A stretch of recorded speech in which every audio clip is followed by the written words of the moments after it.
2 days ago, the story began in an alley. A young girl unexpectedly found herself in a strange world, unable to figure out what had caused the magical shift or how to return home. On top of that, hunger gnawed at her, and her stomach growled incessantly. Realizing she might be stuck in this world for some time, she decided she needed to figure out how to survive. Brushing the dust off her clothes, she walked down a street until she spotted a restaurant. Driven by her hunger, she entered the place. Inside, she saw a teenage girl cleaning and, desperate for shelter, approached her. Grabbing the girl's clothing, she asked if they were hiring an assistant. The girl seemed confused, but the protagonist quickly explained that she needed a temporary place to stay and that she had experience cleaning and serving. However, the teenage girl, growing concerned, knelt down and asked where the young girl's parents were. She wondered if this was some sort of prank with other kids, but the girl firmly told her that she didn't have any parents and that this wasn't a game. She was serious about needing a job and a place to stay. The woman, though unsure, patted the girl on the head and asked her to wait a moment. The girl waited patiently but couldn't help feeling a bit defeated. She overheard the woman mentioning something about calling the police, suspecting that the girl was from an orphanage and that she should be sent back. Panic set in, the thought of going to an orphanage terrified her. Without a second thought, she bolted out the door, leaving the woman surprised and wondering where she had gone. Now, the young girl ran as fast as she could, feeling completely out of place in this unfamiliar world. She couldn't understand why people would send someone to an orphanage just because they didn't want to hire them. Her thoughts briefly wandered to the strange device the woman had been using, wondering if it was some magical artifact of this world. Suddenly, she heard the soft meowing of a kitten.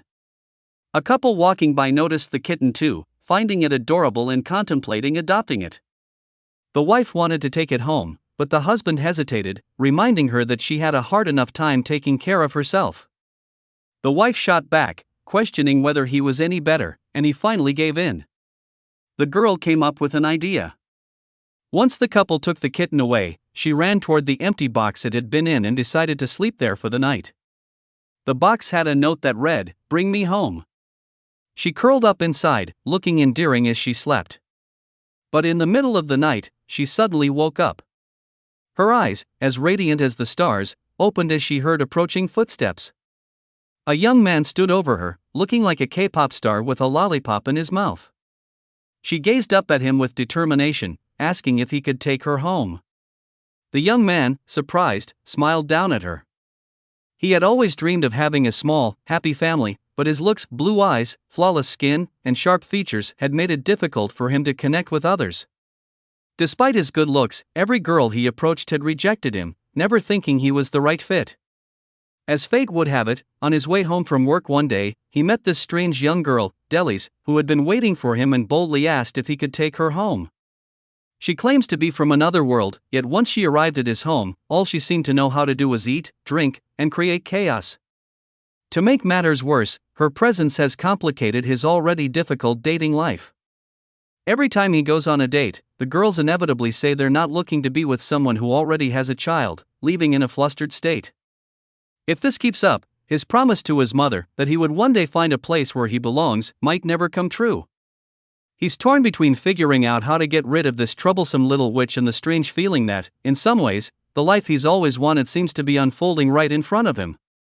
What should he do in this bizarre situation? At a cafe, a pink-haired girl apologizes to Mr. Os, explaining that she doesn't believe they're a good match. He asks why, internally assuming she must think he's a failure, as every one of his blind dates seems to end disastrously. His optimistic side tries to reassure him that not everyone thinks of him as a total scumbag. Just then, the girl glances behind him, and he notices Delies holding 2 white flags. The pink-haired girl declares she can't date a man who already has a kid. Confused, he turns to see Delies and becomes furious.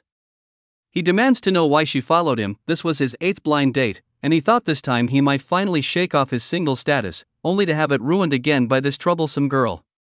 He had specifically told her to stay home, assuring her that he would be back soon. Delies, unfazed by his anger, explains that she followed him because she was worried he might fail. She saw how nervous he was before he left and thought she could help, having picked up this behavior from watching a cartoon. Though still frustrated, he pats her gently on the head and asks if she even knows what a blind date is. Despite his irritation, she had run all the way there just to cheer him on. Amused, he ruffles her hair a bit harder, joking that she's learning quickly, she's only been here a short time and can already write. Delies mistakenly takes this as praise. Proudly, she uses magic to make the flags in her hands disappear, then confidently declares there's no need to thank her. She asks when they'll go home since she's craving one of those takeout meals. Her magical display leaves everyone in the cafe staring at them in awe. Annoyed, Mr. Os quietly scolds her, reminding her yet again not to use magic in public. He decides it's best to take her home before they draw any more attention. As he reflects on why he ended up with a little witch in his care, we need to go back 5 days to his workplace. It was near the end of the workday, and he felt exhausted but relieved that, for once, he wouldn't have to work overtime. A female colleague noticed him leaving and commented on how rare it was. He replied with a smile, stating that he was happy to be done early and would see her next week. As he left, a group of women in the office gushed over how handsome and reliable he was, swooning over his charm. One of them, though, warned the others not to be too enchanted, his good looks could be dangerous. On his way home, Mr. Os's mind wandered to the video game he'd been playing, but his phone suddenly rang. On the other end was Lou, a friend who had set him up on yet another blind date, his 8th. Lou joked that if this date didn't work out, Mr. Os might need to visit a temple and pray for better luck. Mr. Os, though skeptical of such superstitions, thanked his friend for the effort. Lou teased him, asking why he was being so formal, saying it's his job to look out for him, especially since Mr. Os was working so hard alone in the city. Lou insisted that Mr. Os needed to get out more and live a little. Ace's friend's comment about him never leaving the house strikes a nerve, annoyed. He tells his friend that he's done talking, but as he hurries away, something catches his eye, a little girl lying in a box. Startled, he pauses, wondering why a child is out here all alone. That's when she opens her eyes and looks at him, recognizing the presence of someone with a magical aura. Without hesitation, she asks if he can take her home. This was the moment Ase first met Delies, and he had no idea how much his life was about to change. Confused, he stood there wondering what she was talking about. Why wasn't she saying much, and why did she look so dirty? He thought she might be an orphan, a runaway, or maybe even living on the streets. His mind raced with possibilities, and he started to question what kind of game she was playing. He told her it was late, and she should go home before her parents worried about her. But she replied that she didn't have parents and asked again why he wasn't taking her home. She explained that she had seen a couple take home a kitten the previous day and thought she could be taken home the same way. Maybe she made a mistake. Exhaustion and hunger weighed on her, and she told him she had nowhere to go. Desperate, she asked if he could take her in, then began meowing softly, with tears in her eyes. This startled Ase, who immediately thought it had to be some kind of scam, maybe a professional beggar had put her up to it. He refused to fall for it and told her to find someone else to fool. As he walked away, she cried out, "Don't go," and tried to run after him, but tripped over the box she had been sitting in and fell. From the ground, she raised her head and, through teary eyes, said she had been waiting for him all day. She explained that she had accidentally activated a magic array and ended up in this world. Now, she couldn't return home and had no choice but to sleep in the alley, hoping to find someone who could help her. She had sensed his magical aura and followed it, the only comforting presence she had encountered in days. But he had disappeared into the crowd before she could catch up to him, so she waited for him to return, which, finally, he did. After hearing this explanation, Delies asked again if he would take her in. Ase still wasn't convinced. He told her that the scent of magic she mentioned was ridiculous. He couldn't believe what she was saying and thought it would be best for the authorities to handle the situation. But when he rejected her again, her heart broke. She fell to her knees, bruising them, and Ase noticed she was bleeding. He also heard her stomach growling. She was starving, so much so that she was crying. Seeing her like this made Ase feel a deep sense of guilt. Leaving a hungry and injured child on the street made him feel like a heartless monster. Despite his better judgment, he couldn't ignore his conscience. Reluctantly, he decided to take her home, give her something to eat, and tend to her wounds, but only for the night. He reassured himself that he'd send her away the next morning. Delies, however, had been waiting for this moment. She eagerly agreed, promising to be on her best behavior.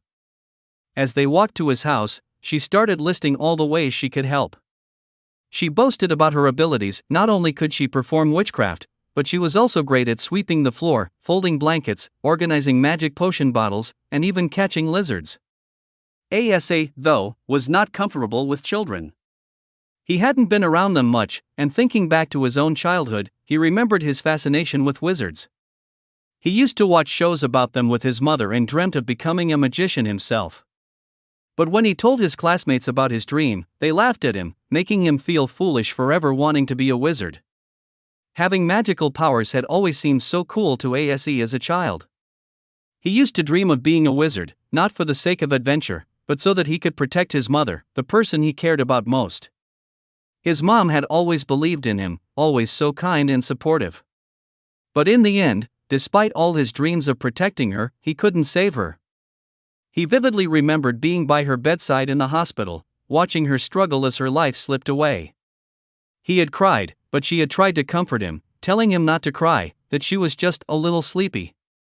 She only wanted to sleep, she had said, but Ase knew the truth. Her eyes would close and never open again. Even then, she told him she could never lie to him. She made him promise to live well in the future, to find a new family, and not to end up alone. "Don't make me worry," she had said. Those were her last words before she passed away. Ase had held her hand tightly, screaming, "Mom," as he cried uncontrollably. The memory haunted him. Suddenly, Ase woke up, drenched in cold sweat, breathing heavily. He hadn't dreamed about that night in a long time. He wondered why now.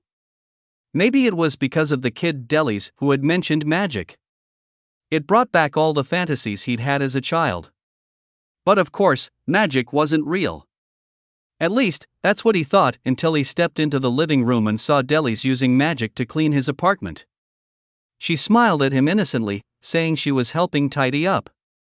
Ase was in disbelief, his brain desperately trying to rationalize the situation. This must be a dream, he thought. But then, a loud crashing sound interrupted his daze. Delies, with a cute but guilty expression, confessed that she had made a mistake. Horrified, Ase rushed over to find that his beloved gaming console, his Switch, was smashed.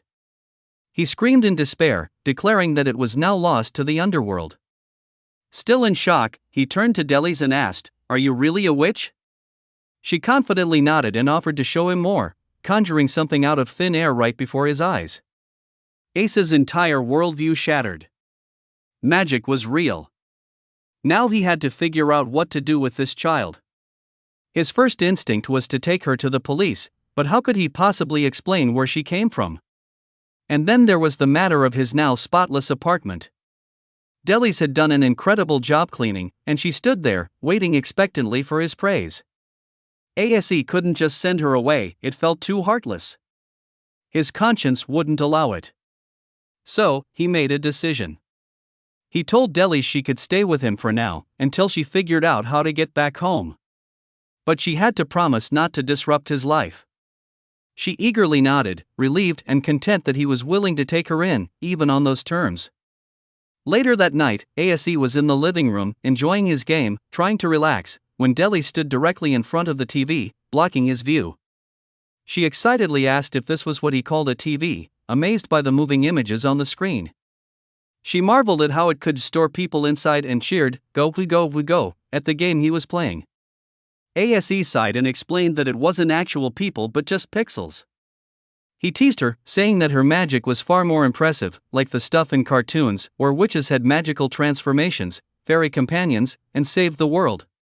But so far, Delies didn't seem all that extraordinary. This upset Delies. She told him not to look down on her. She claimed the mishap with his gaming console was just an accident and angrily conjured her magic wand. Before Ase could react, she began levitating him and the pillows around him. She smiled triumphantly, asking if he could now see just how powerful she was. But Ase, looking pale, pleaded for her to put him down before he got sick. Delies dropped him onto the couch, not very gently, and then apologized. She admitted, a bit dejected, that even back home, people had said her magic wasn't very good. Ase, rubbing his sore back, slowly approached her. He told her it was getting late, and little kids like her needed their sleep if they wanted to grow tall. In reality, he just wanted some peace and quiet, but he kept his voice calm as he encouraged her to go to bed.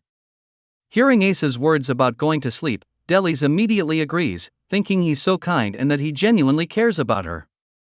But just as she's about to head to the living room, Ase realizes something: he never gave her a bath, and her clothes are filthy. He stops her, telling her she needs to take a bath first. However, he has no children's clothes to give her and awkwardly asks if she can use magic to conjure some. Unfortunately, Delies admits she can't. Ase internally mocks her as an amazing witch, but wisely keeps the sarcasm to himself, knowing he'll regret saying it aloud. He had promised to take care of her temporarily, but now he realizes this might be more trouble than he anticipated. He decides that tomorrow, they'll go shopping for new clothes. The next day, they head to a clothing store. Delies tries on various dresses, each one cuter than the last. Some of the outfits are even quite fancy, making her look like a little princess. But beauty comes at a steep price. The total bill is $4,850. Ase is in shock, wondering how children's clothes could be more expensive than his video games. He mutters to himself that kids seem to devour money. Meanwhile, Delies is overjoyed, thinking Ase must be her benefactor. He gave her a place to stay, bought her new clothes, and looked after her, so in her eyes, he was someone truly special. After paying, the clerk wished them a good day and asked them to come back soon. Ase, dressed in his usual sharp-looking suit, wondered again why he was still single. Delies clung to his finger, clearly not tired after the day's shopping spree. As they left the store, he wondered why she seemed so happy, adjusting the new clothes she was wearing. Suddenly, they heard a scream. A young woman nearby yelled, "My bag! Someone stole my bag!" She had been thrown to the ground, and a man on a bike was making a quick getaway with her belongings. Ase helped the woman up, but Delies, anger flashing in her eyes, declared that she would retrieve the bag. She quickly conjured her magic wand, ready to act. Ase panicked. Knowing that Delies couldn't fully control her magic, he hurriedly grabbed her and laughed nervously, telling the woman that Delies was just playing around with magic tricks. Leaning in close, he whispered to Delies that she couldn't use magic outside in front of people. Delies, however, was furious and determined. She wanted to help the woman and get the bag back. Ase, trying to calm her down, pointed out that her two legs couldn't possibly catch up with the thief's two wheels. But Delies persisted, arguing that the bad guy would get away. Ase found himself caught between the worried woman and an increasingly impatient Delies, so he made a quick decision. He grabbed a nearby bicycle, put Delies on the back, and told her to hold on tight. As they sped off, Delies exclaimed, "This is so cool." Despite their efforts, the thief on the motorbike was getting farther away. Ase began to question his sanity. Why was he chasing a motorbike on a bicycle? He was exhausted, and Delies noticed, offering to help but reminding him that she couldn't use magic in public. Then, a clever thought struck her: she could use magic as long as no one saw it. Grinning, Delies conjured her wand and cast a spell to make the bike go faster. Ase was shocked as they suddenly zoomed forward at an incredible speed, rapidly closing in on the thief. In the end, they caught up with him, and Delies came out victorious, helping recover the stolen bag. The police arrived shortly afterward and arrested the thief. As the adrenaline wore off, Ase rubbed the back of his neck, wincing in pain. He sarcastically asked Delies if she could be more gentle when using magic, commenting that she was hurting her allies too. Delies giggled and admitted that the spell had gotten a bit out of hand, acknowledging that the speed boost was maybe too much. Ase sighed, noticing that her new clothes had been dirted in the chaos, but before he could dwell on it, the woman they helped bowed to him in gratitude, repeatedly thanking him. Ase brushed it off, saying it was no problem, even though Delies' magic had been unpredictable. As they were about to leave, Ace's phone buzzed with a new message. His friend had set him up with another blind date, this time with a woman named Ms. Chun. She suggested they meet at a newly opened tea house on Donghua Street. The place was supposed to have good food and a nice atmosphere, and Ms. Chun was eager to try it. The next morning, Zay lets Delies know that he'll be busy after work, reminding her in a serious tone that he has a blind date and will be home late. He instructs her to behave, telling her she can watch cartoons but that under no circumstances is she allowed to use magic to make a mess. Delies, curious about what a blind date is, doesn't ask much but feels excited at the chance to repay her benefactor. She decides that while he's away, she'll clean the entire house with her magic and surprise him when he returns. Delies gets to work, using magic to make thin tree branches appear that lift Zay's shirt into the air, while magical fairies clumsily fold the clothes. The result is far from perfect, the clothes are messily folded, and the floor is left soaking wet. Still, in her eyes, everything looks amazing. Feeling exhausted from the effort, she decides to take a break and watches cartoons for most of the day, lost in the colorful, animated world. As the sun begins to set, Delies starts feeling lonely. She wonders when Zay will come home, finding the quiet of the house unbearable. Back in her own world, she was always alone. Girls would make fun of her, and she studied magic in isolation. She used to watch other students from a distance as they showed off their impressive fire and wind spells, never feeling the sting of loneliness back then. But now, it felt different. She missed Zay. While flipping through TV channels, Delies comes across a group of people cheering for their favorite person and thanking them for their support. She watches in awe, inspired by the idea of cheering someone on. Her eyes sparkle with excitement. She decides she will cheer for Zay on his important blind date. Later, Zay is preparing for the date, filled with determination not to fail this time. Unbeknownst to him, Delies tracks his magical scent all the way to the cafe where he's meeting his date. She sneaks inside, conjuring rabbit-like ears on her head and waving a little flag behind him in an effort to cheer him on. But Zay's date notices and starts coughing nervously, interrupting their conversation. Zay hands her something to drink, concerned, and she tries to reassure him that she's fine. However, the woman remembers Zay mentioning he was single and lived alone. Now, seeing Delies waving her flag behind him, she becomes suspicious. She awkwardly asks him again if he lives alone, and Zay, not realizing what's happening behind him, confirms that he's been single for many years and lives by himself. The woman, growing more uneasy, begins to wonder if Zay has a child he never told her about. Convinced he's hiding something, she concludes he must be a scumbag and abruptly stands up. "I'm still young and can't accept a man with a child," she says before storming off. Delies blinks in confusion, asking herself if this counts as a success. But before she can think much about it, Zay angrily turns around and sees her. What had started as a promising date has now been ruined, and he's furious. He rushes Delies home, but when they walk inside, his anger turns to shock. He grabs his clothes and notices they're still wet, even though he had left them out to dry. Wondering if there's a leak in the house, he opens one of the doors and is greeted by the sight of a huge tree growing in one of the rooms. Petrified, Zay turns to Delies and asks if this is also her doing. Delies, realizing she's made him angry again, hurriedly tells him not to worry, she'll clean up the mess. As she moves to block something from his view, Zay catches a glimpse and questions what it is. She quickly tries to cover it, explaining that she had wanted to make the prettiest banner to cheer him on for his date, but it took longer than she expected, and she didn't finish in time. Hearing this, Zay's anger softens. Her intentions had been good, after all. With a sigh, he tells her to be careful and not hurt herself with the scissors she's using. He thinks to himself that while she may have caused chaos, she really did mean well. Just as he's starting to calm down, there's a knock at the door. Zay opens the door to find his childhood friend, Luo, standing there with a perplexed expression. "When did you have a kid? Why didn't I know about this?" Luo asks, eyeing Delies as she clings to Zay's leg. Delies, looking up at Zay, asks who this stranger is, while Luo watches the whole scene with growing curiosity. Later, as they sit down for dinner, Luo observes the odd dynamic between Zay and Delies. Delies, struggling to eat a shrimp, accidentally sprays some shrimp juice on her face. Seeing this, Zay gently scolds her to be more careful and wipes her cheeks clean.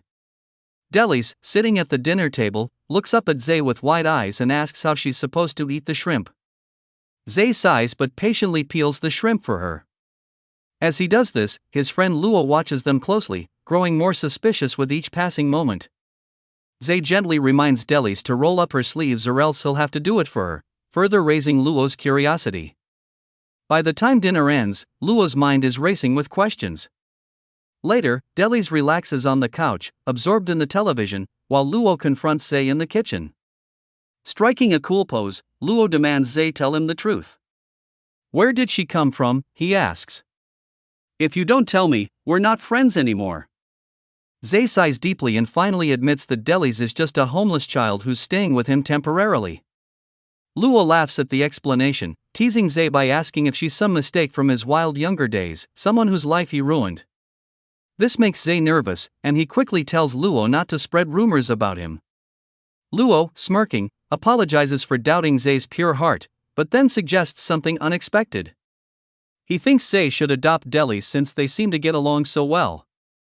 Zay immediately rejects the idea, pointing out that adopting her would ruin his chances of finding a girlfriend. "No woman wants to date a guy who already has a kid," he mutters. Luo playfully pokes him and says, "Come on, Zay, you haven't had any success with women even without this kid." Zay glares at Luo, giving him the infamous death stare, but Luo continues. He suggests that Zay isn't truly interested in love or marriage anyway. He's only been forcing himself to go on blind dates to fulfill his mother's last wish. Luo insists that the women Zay's been meeting can probably sense his heart's not in it, which is why they've been rejecting him. Why else would they reject such a handsome guy? Luo adds with a grin. Then, with a more thoughtful tone, he points out that Zay seems like a natural father. The way you peeled her shrimp and reminded her to roll up her sleeves, those are the instincts of someone who's really good with kids. Meanwhile, in the living room, Delies grows bored waiting for them. Curious about why they haven't come out yet, she decides to bring them some tea and snacks. With trembling hands, she carefully balances a tray and makes her way to the kitchen. As she approaches, she overhears their conversation. Luo asks Zay if he enjoys taking care of her, suggesting that maybe he should just focus on that from now on. But Zay's response isn't what Delies expected. He sighs and says, "She's so bothersome. She causes trouble for me every day. She's only here temporarily, and I plan to send her away soon." Delies' heart sinks as she hears this, and she quietly retreats, leaving the tray behind. The next day, Zay comes home after work, holding a takeout bag with her favorite cake. He calls out, "Delies, come pick which cake you want."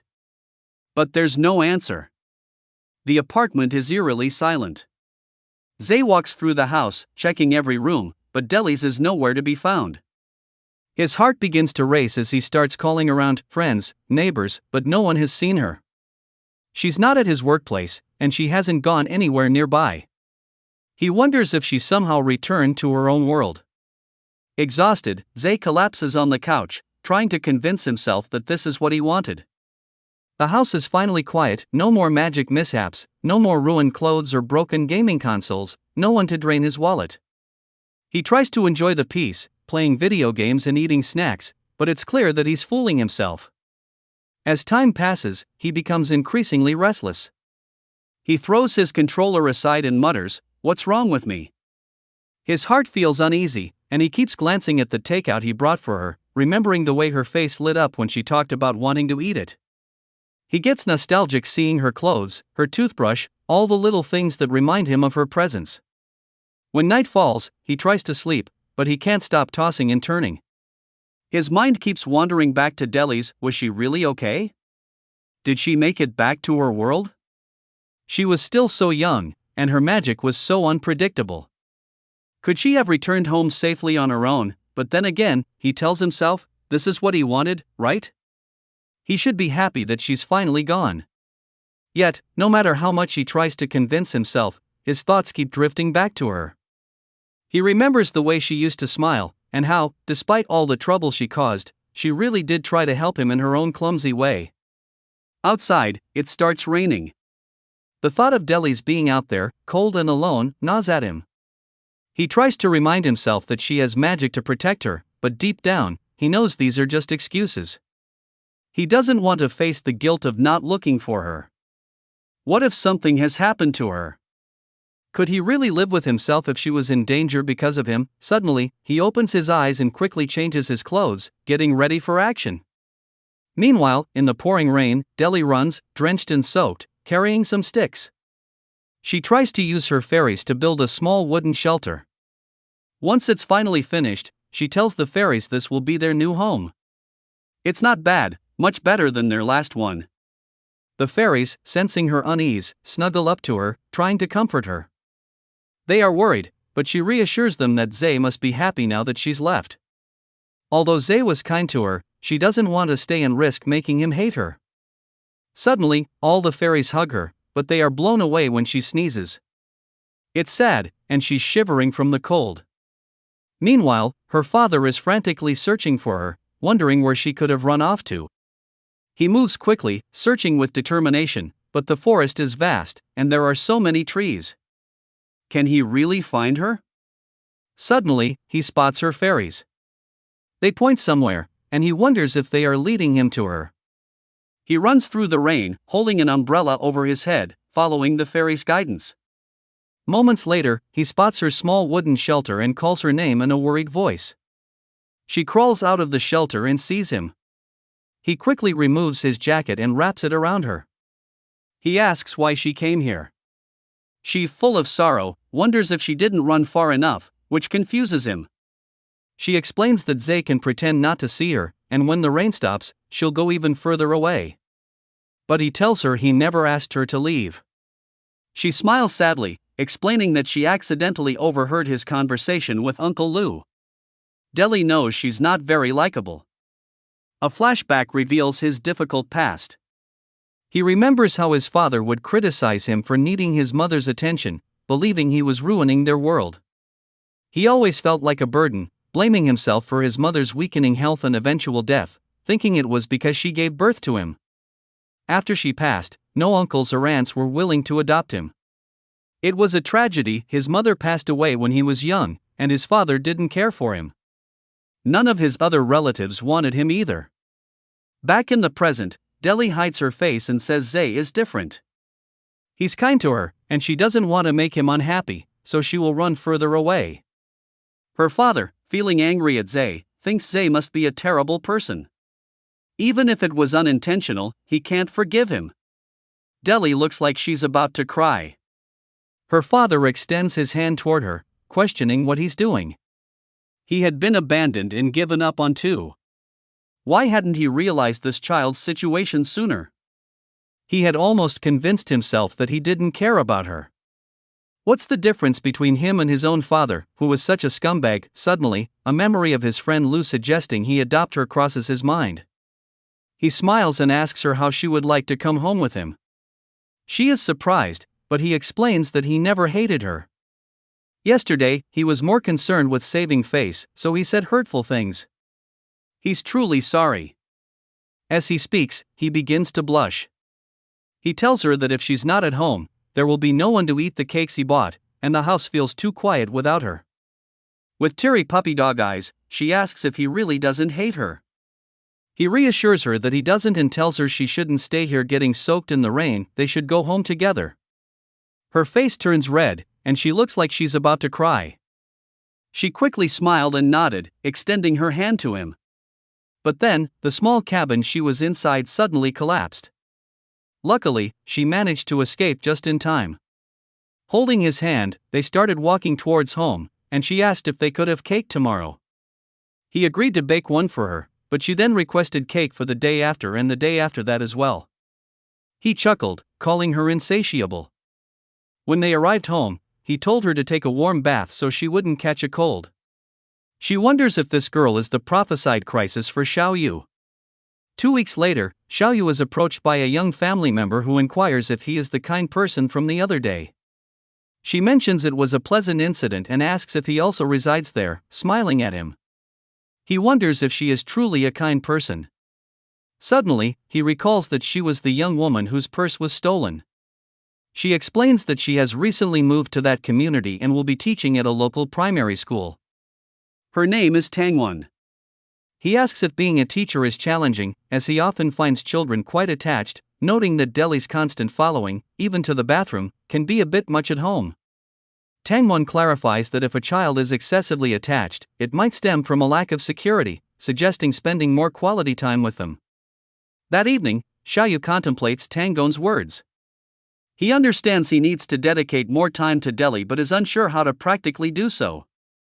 However, thanks to readily available technology, he decides to search online for advice and jots down numerous suggestions on being a good father. The next morning, he rises early to prepare breakfast for Deli. When Deli sees him, she questions why he woke up so early. He replies that he wanted to make breakfast for her, but she will have to wait a little longer. She appears sleepy and rests her head on the table. However, when she sees the plate he prepared, she asks if he is concocting medicines, which deeply affects him as he was trying his best. The subsequent attempt to bond was reading her a story. The narrative described how the prince gazed at the princess's beautiful face and couldn't resist kissing her. Deli was very moved by the romantic tale of the prince's kiss awakening the princess. Xiaoyu then commented that the queen's poison apple wasn't poisonous enough, which startled Deli. He quickly clarified that he spoke without thinking. Unfortunately, his attempt to read a pleasant bedtime story for her to have sweet dreams was unsuccessful. The third attempt involved crafting together to create shared memories. The fourth was drying her hair before bed to show her kindness. Meanwhile, Deli wondered why Xiaoyu was behaving so unusually. Later that afternoon, Xiaoyu reclines on the couch, pondering why being a good father is so difficult. He considers giving up, feeling he is simply not cut out for it. Deli notices his defeated expression, which reminds her of a dead fish. She rushes to him and asks what is wrong. He explains that his plan to become a good father has failed and that he is just an incompetent father. Deli becomes confused, but he continues to declare that he has ruined everything and is as useless as a despicable father. Deli, still confused, shakes him and suggests they go to that place, pointing to the TV. She says the little people inside the TV say it is the happiest place on earth, so they should go there, and he wouldn't need to be sad. However, Xiaoyu still looks dejected. Then, he suddenly remembers that the list also suggested going to an amusement park. He has been to one before, so he has experience with that. He smiles and happily announces that they will go tomorrow, promising that this time he won't make any mistakes and will make her feel safe. The next scene shows them arriving at the amusement park. The park is vibrant and lively, seemingly relieving stress. Seeing the park, Deli is very impressed, and her eyes sparkle like stars. Xiaoyu extends his hand to her as they prepare to enter together. They enjoy the bumper cars immensely. Deli asks how to drift like that, and Xiaoyu tells her to wait a moment, saying he will show her with a smile. He accelerates to the maximum, and they both have great fun. Next, they ride the roller coaster. Xiaoyu is scared, but Deli is overjoyed. She then points to a toy she wants. Xiaoyu wins it for her and places bunny ears on her head. She is so happy that she starts running in circles. This warms Xiaoyu's heart as he watches her with pure joy and pride. Later, Xiaoyu devises a strategy to win a game, hoping to win multiple items at once. His goal is to use his strategy to win a prize for his daughter to showcase his strength and intelligence. He aims with skill and precision, but incredibly, he misses everything. Disappointed with his lack of skill and feeling that he needs more practice, the person managing the stall, feeling sorry for him, gives him a gift for participating. Xiaoyu tries to remain calm because he still has other plans. The internet advice said that when a child feels scared, you should protect them immediately and offer a firm shoulder to lean on. So, he takes Deli to a haunted house, assuring her there is no reason to be afraid because he will protect her. However, she quickly notices that his hand is trembling. He tries to convince himself that it's a haunted house for children, so it shouldn't be that frightening, but he is terrified by a cheap scare, and it seems life drains out of him, while Deli remains perfectly fine. He faints, appearing to lose all energy. The ghost still attempts to scare Deli, but she simply looks at it and leaves the haunted house with him. Xiaoyu wonders how everything he planned went wrong. Suddenly, he notices Deli looking at something. There is a boy with an ice cream, and he quickly realizes that they cannot be at the amusement park without eating ice cream. He asks Deli to wait in line and says he will be right back. While she is alone, admiring her new toy, an older man with a child approaches her. The man sees her alone and happy and cuts in line in front of her, which irritates everyone behind him because it is very impolite. Abruptly, the boy hits Deli on the head with his toy, causing a small bruise and a little pain. Deli tells the boy that he hit her by accident and that he should apologize. However, the boy responds that he already said it was an accident and that he didn't do it on purpose. The boy's father then says that she is being too demanding. Suddenly, Xiaoyu appears, looking like a tough guy ready to confront someone. He asks what the man just said, questioning if there is a problem with his daughter, and telling him to come talk to him. He hands the ice cream to Deli and kneels down, asking what happened. She explains that the man suddenly cut in front of her and that his son hit her in the face with his toy and didn't apologize. Xiaoyu caresses her head, then stands up and orders the man to make his son apologize. This angers the man, who grabs Xiaoyu's shirt, exclaiming that it is not a wound and asks where she is hurt, demanding to be shown. However, he pushed the man's hand away, stating that there were security cameras present, making it evident who had cut in line and who had initiated the physical contact. He insisted that after apologizing, the man should properly rejoin the queue. This enraged the man, who rolled up his sleeves, ready for a fight then and there. Xiaoyu inquired if the man wished to fight and suggested they move to a more secluded location to avoid endangering the children. However, before any escalation, Xiaoyu reiterated his demand for the son to apologize. The man sensed Xiaoyu's intimidating presence and began to retreat. He glanced around, noticing that everyone was murmuring about him, and quickly made his son apologize before hastily leaving. People applauded, and Xiaoyu felt a surge of pride, mixed with relief that they had left, as he doubted his ability to win a physical fight against the man. After they departed, Deli remained silent, and Xiaoyu wondered if the incident had upset her. He apologized for being wrong and questioned his judgment in leaving her alone. He felt incredibly foolish. However, Deli reassured him, saying that he believed her words so strongly that he defended her. He tenderly stroked her head and affirmed that, of course, he would never allow anyone to bully her. This prompted Deli to recall her experiences in her former world, where teachers unjustly accused her of theft, even when her innocence was clear. Her parents, from the orphanage, would complain about her, viewing her as a child who would negatively influence others since she lacked parental protection. When she tried to defend herself and proclaim her innocence, everyone looked at her with disdain, and her peers smirked maliciously. Rumors circulated that she was a rebellious child with no proper upbringing. They often mocked her for being a poor thing who didn't even have a father to protect her. But now, she was overjoyed to finally experience what it was like to have a real father. The amusement park itself was already bringing her joy, but the most significant aspect was that he had protected her like a true father. Consequently, she was extremely happy. She clung to him, declaring that he had been very impressive to make that man run away. In an instant, Xiaoyu blushed slightly, asking if it was really that amazing. He glanced at the notes he had scribbled down from the internet and discarded them, realizing they were no longer needed. He walked on with delight and inquired about her next wish. She expressed her desire for more ice cream, and then to watch the fireworks.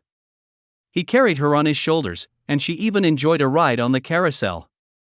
After all the excitement and fun, when they arrived home, he was utterly exhausted, feeling as though he could barely walk another step. However, Deli was still clinging to him. He asked if she still felt unsafe, unaware that she was actually becoming increasingly attached to him because she was growing to like him more. 2 months later, snow was falling. Xiaoyu had been diligently practicing his cooking skills and had finally managed to prepare something palatable. He placed the food on the table and announced that dinner was ready. However, he noticed Deli sitting on the couch, gazing out the window. He approached, curious about what had captured her attention. She was observing children playing in the snow in the distance. He inquired if she would like to join them. It seemed reasonable, as she usually only interacted with him, and children her age typically enjoyed playing with friends their age. But what she was truly thinking was that there was so much snow it resembled ice cream. However, her expression was somber, leading Xiaoyu to believe she was upset. He wondered if this reminded her of times she had been bullied, but in reality, she simply thought it was too cold outside, and he wouldn't permit her to eat the snow. He asked Deli if she was bored staying home alone. She replied that she wasn't, because she had cartoons to watch and her fairies to keep her company and play with her. As proof, she summoned the little fairies who began hugging her and kissing her cheeks. Deli genuinely liked her current life because Xiaoyu provided a warm home and delicious food. She only missed someone, Anna. Anna was Deli's best friend, her only one. They had met in the forest, and at that time, Anna's tail was injured. Xiaoyu wondered if she had found a small animal in the forest. Deli explained she wanted to treat its wound, but Anna wouldn't let her approach. He thought the creature she described seemed quite wary, but she suggested it was probably just shy because it was their first meeting. Deli had used her magic to heal Anna's tail. Only then did she learn that Anna had been injured while fighting a black bear for food, which slightly alarmed Xiaoyu. A small creature confronting a bear seemed somewhat frightening, but Deli continued, explaining that Anna had been bullied but was clearly kind and the only one willing to play with her. Xiaoyu became a little melancholic upon realizing her only best friend was an animal. She mentioned that Anna, like her, had no mother or father. However, the orphanage director wouldn't allow her to bring Anna home, so they could only meet outside. Now that Deli was in this world, Anna must be sad because he couldn't find her. As this was the first time he had encountered such a situation, Xiaoyu was unsure what to say but told Deli not to be sad because after she finished eating, he would take her out to play, knowing how much she enjoyed finding joy in simple things. He decided to take her to the park to play with other children. Xiaoyu cautioned her to be careful on the walk to avoid slipping.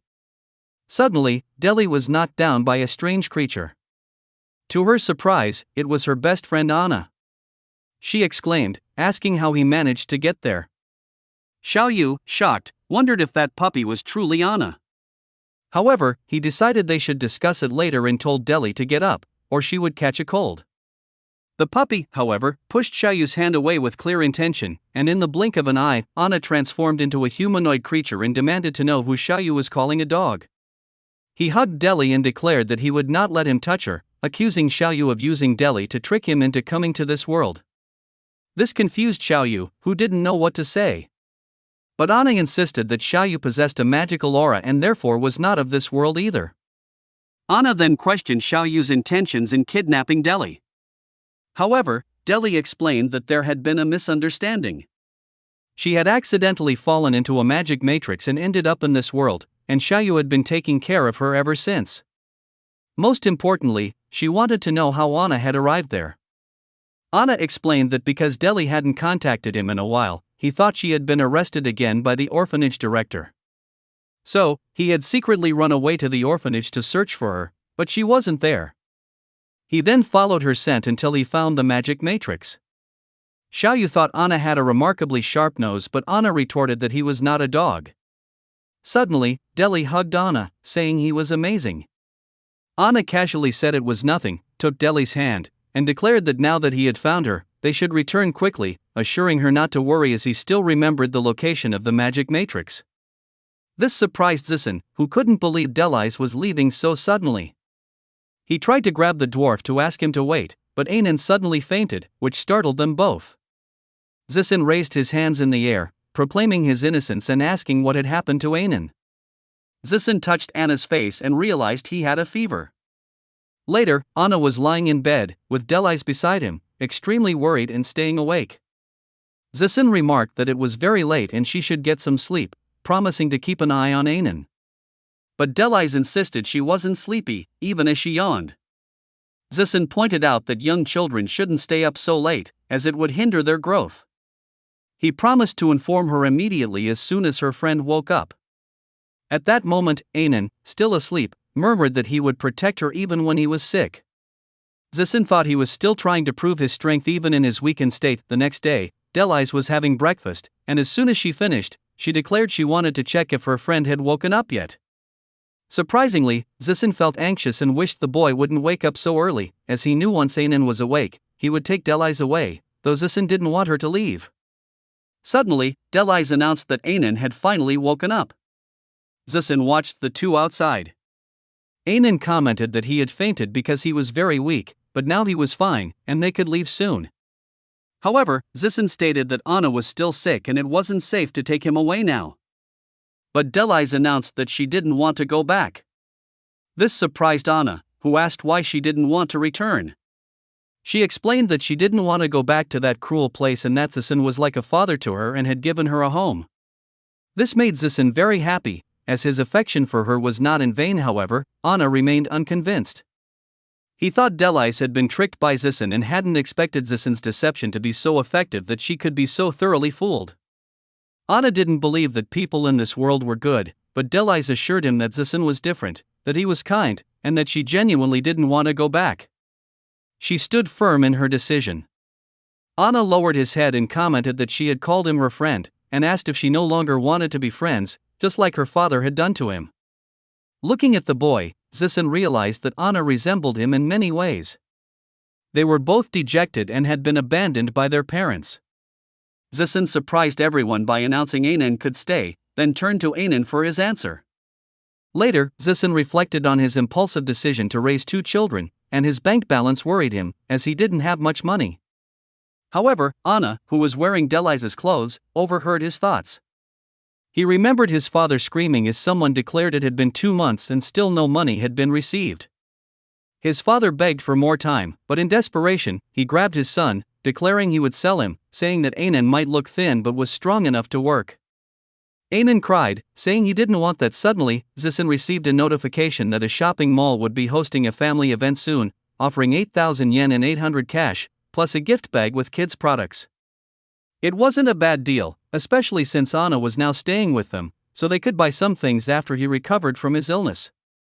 But Anna believed that Zisun wanted to sell them to earn money after he got better. He was convinced Zisun was a bad person and would soon reveal his true intentions. Later, arriving at the mall, Anna wondered what was happening. They were welcomed to the family event. The organizer announced that competing families would be divided into teams based on the color they drew, and the losing team would be eliminated completely. When the teams were selected, a man approached Zisun and declared that his muscles were not weak, so they would definitely bring victory to the team. This made Zisun very happy. However, Anan remained suspicious, thinking Zisun only wanted the prize money. He decided he would leave after Zisun won the entire game, and then it would be a pleasure to see Zisun's ugliness exposed. After several rounds, the victorious team was congratulated and advanced to the next phase. They continued playing different competitions, such as a 3-legged race, blind drawing, and the famous father's knowledge about his children test, until only 3 teams remained, getting closer to the grand prize. The next test would assess how well parents knew their children and finally test whether they were in sync with each other. The organizer would ask questions, and the children would whisper the answer, which the parent would then write down. They would advance to the next stage if all the answers were identical. At that moment, Lu passed by. A man asked if he wanted to see some new designs, but Lu just sighed and continued on his way until he noticed Zisun, who looked nervous about to start the game. Lu asked what was happening, finding it hard to believe that his friend would be in a parent-child activity. Plus, he wondered, who was that little boy standing next to Zisun? Last time the presenter was a girl. The presenter exclaimed that all the answers were correct. The organizer congratulated the father and son for advancing to the next round. Zisun was relieved to have made so many lucky guesses. Only 2 teams remained on stage, very close to the grand prize. In the last game, the father had to carry the child on his back, and the child who ripped off the other team's sash first won the competition. Zisun told Anan to climb on his back, and when the right moment came, he could grab the belt. However, Anna hesitated for a moment, but Zisun quickly put him on his back and asked him to hold on tightly to his neck. Anna sat sadly because it reminded him of when he was younger and wanted to be carried by his father, but his father cursed and hit him with a bottle as his mother cried, begging him to stop. He remembered watching other children being carried by their parents and how good it looked. Now he was finally feeling this for the first time. Suddenly, Anan came back to reality. Zisun remained sad, thinking about the prize money and wondering why Anna was suddenly distracted now that the prize money was gone.